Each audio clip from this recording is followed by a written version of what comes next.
I wanted to make a video because I get a lot of people that ask me about how to host remotely, right? And that essentially means hosting in a state that you're not local to, right? How can you do that successfully?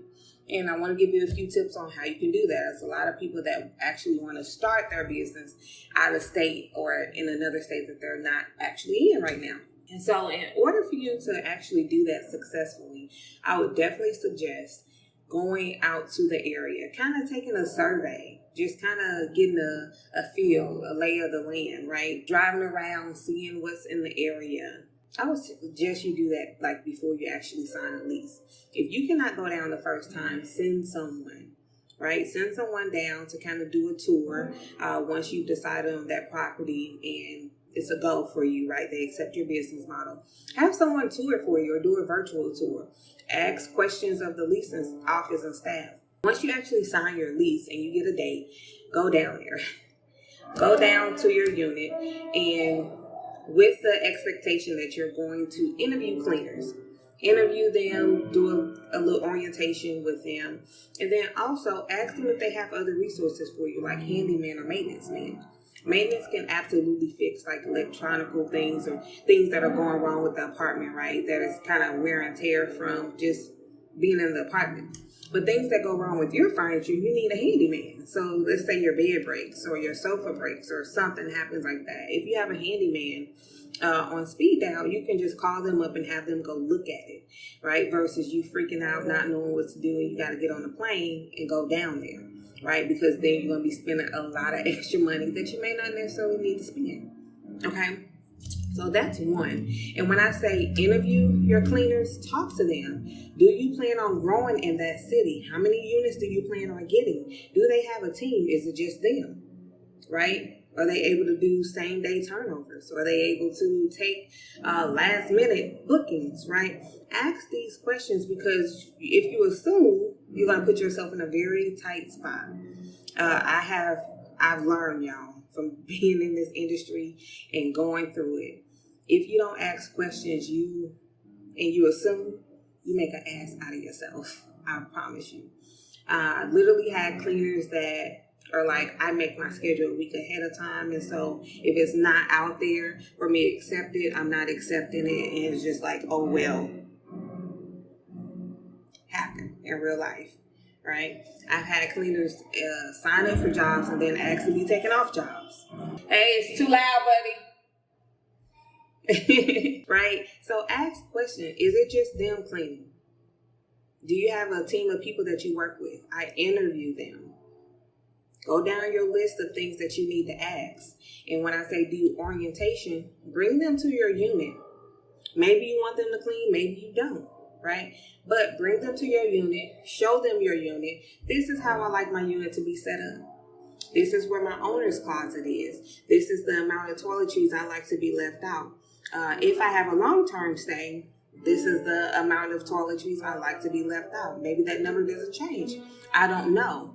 But you have to have that communication with your cleaners.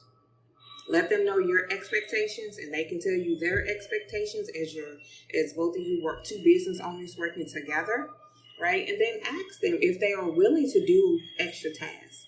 Like, hey, I'm out of town, so sometimes an emergency might happen. Are you available? Is someone on your team available to help? Right? Do not assume. Just ask the question. Right? If you have a great cleaner, sometimes they can kind of step in as kind of like a property manager almost. Okay?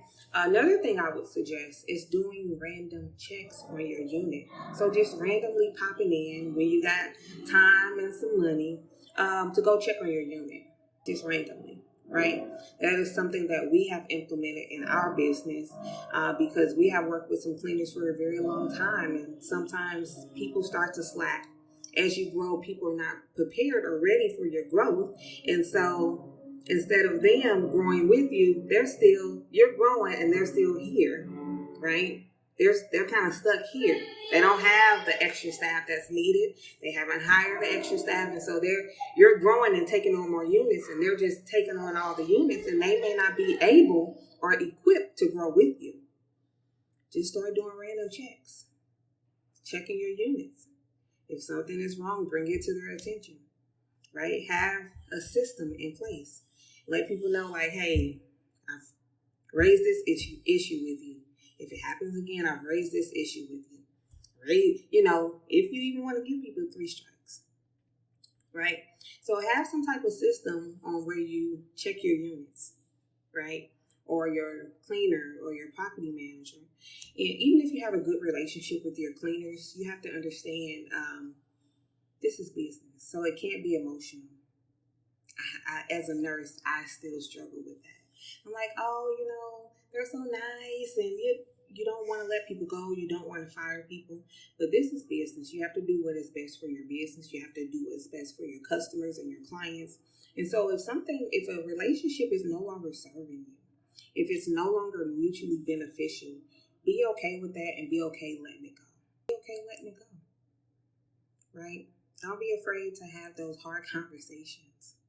So again, if you can find an awesome cleaner that has a team, they can help you when you're operating remotely, but you should absolutely still check on your space because things happen, stuff gets missed, and people are human, right? So mistakes can happen, right? But again, it happens a lot with smaller businesses, and we are a business that's growing as well, and so we're not perfect, but sometimes people are not prepared for growth. And if you are in this industry and you're planning on growing, you absolutely want to start setting yourself up for growth. Some things you may not absolutely know first starting out, but learn from your mistakes. They're all lessons, right? They're not failures, they're lessons, right? So take that information and learn from it.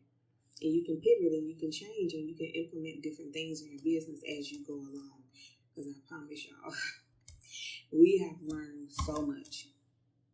If you can get a good cleaning team, they can act as your property managers. Or sometimes you may be able to find a property management company that can do everything for you.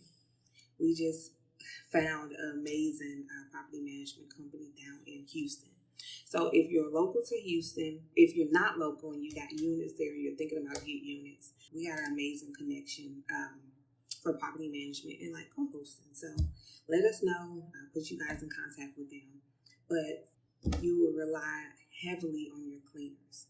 And if you can't afford to get a property management right out, have that conversation with your cleaners. If you can afford property management, hire a property manager. But you can do it. I promise you.